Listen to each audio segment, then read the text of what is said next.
Kalau cuma didatangi orang, saya minta ijazahnya, saya minta skripsinya untuk apa? Kalau saya, enggak boleh.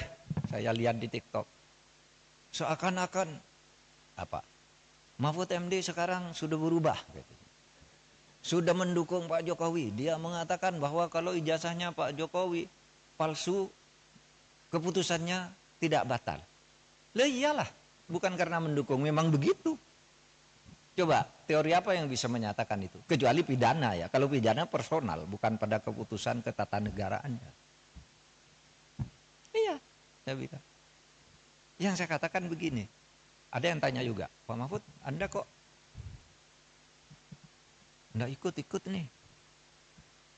Ikut dalam gerakan menggugat ijazahnya Pak Jokowi. Saya enggak punya kepentingan. Apa? Kepentingan saya enggak ada. Makanya itu ditolak. Ditolak oleh pengadilan tuh bukan karena pengadilannya salah. Gini, mari saya jelaskan. Biar nanti saudara, kalau mencari celah ngatur pelanggaran presiden yang terlanjur terjadi itu, di undang-undang kepresidenan mau diatur bagaimana. Saya dengar paper yang masuk sudah banyak. Coba nanti dipilih butir. Ya begini, yang gugat ijazahnya Jokowi ini pertama masuk ke gugatan peradilan perdata. Lalu sudahlah, keabsahan ijazah kok digugat ke pengadilan perdata, pengadilan bilang bukan wewenang saya. Jadi benar pengadilan itu bilang, NO saya tidak dapat nerima ini karena bukan wewenang. Tugas pengadilan itu bukan mencabut ijazah. Terus jawab apa dong? Lagi pula, kalau perdata itu ya seperti teorinya, perdata itu yang menimbulkan hak dan kewajiban. Orang bisa melakukan gugatan perdata kalau ada perjanjian kontraktual, kontrak di antara kedua pihak di mana yang satu tidak memenuhi syarat. Kapan Pak Jokowi melakukan kontrak dengan orang yang menggugat itu? Mewakili siapa dia? Iya kan?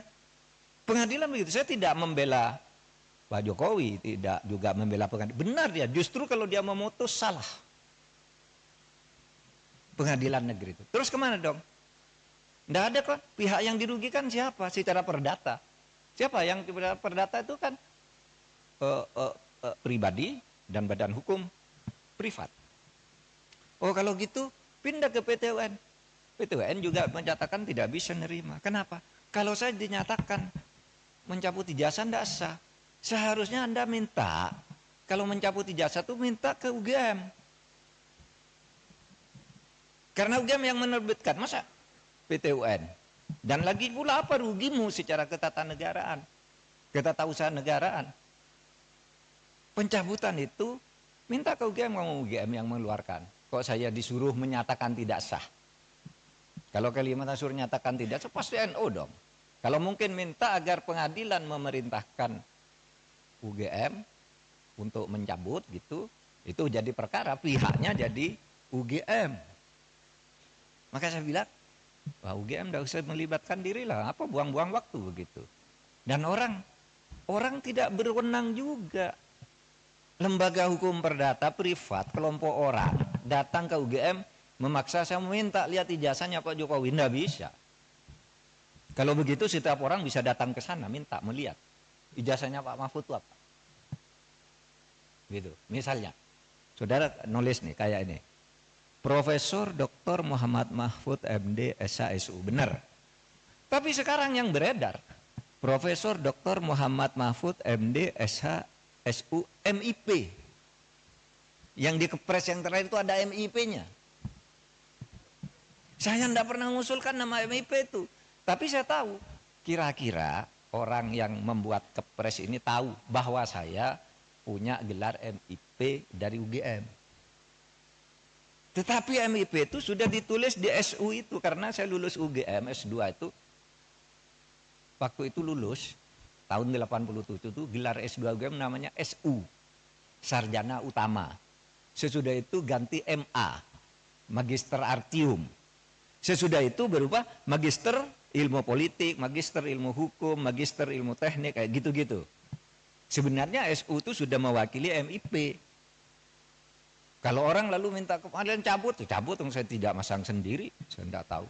Mungkin pada waktu itu yang ngetik ke pres saya itu Pak Pratikno, karena saya lulusan di sekolahnya Pak Pratikno atau Pak Ari Dwi Payana. Nah, sebab itu sekarang saya katakan, kalau gitu masuk ke pidana. Nah, kalau ke pidana, itu kan masuk ke pidana. Malah yang dihukum orang yang menyebarkan berita bahwa ijazahnya palsu. Dihukum bener, ya dihukum, masuk penjara 2 orang. Karena apa? Dianggap menyebarkan berita bohong. Sekarang masih di penjara, belum keluar. Malah yang punya ijazahnya tidak dipersoalkan. Sekarang jalurnya sudah masuk, tinggal politisnya bisa enggak? Karena yang dilaporkan sekarang, ya, yang dilaporkan sekarang itu adalah pemilik ijazah dan sudah dilaporkan ke Baris Krim. Nah, kalau itu arahnya udah cepat, tepat, tinggal hukumnya nanti dinilai benar apa tidak. Itu palsu. Nah, kalau gitu UGM boleh hadir, dipanggil pengadilan. Kalau cuma didatangi orang, saya minta ijazahnya, saya minta skripsinya untuk apa? Kalau saya enggak boleh. Sudah benar tuh UGM. Gitu. Nah,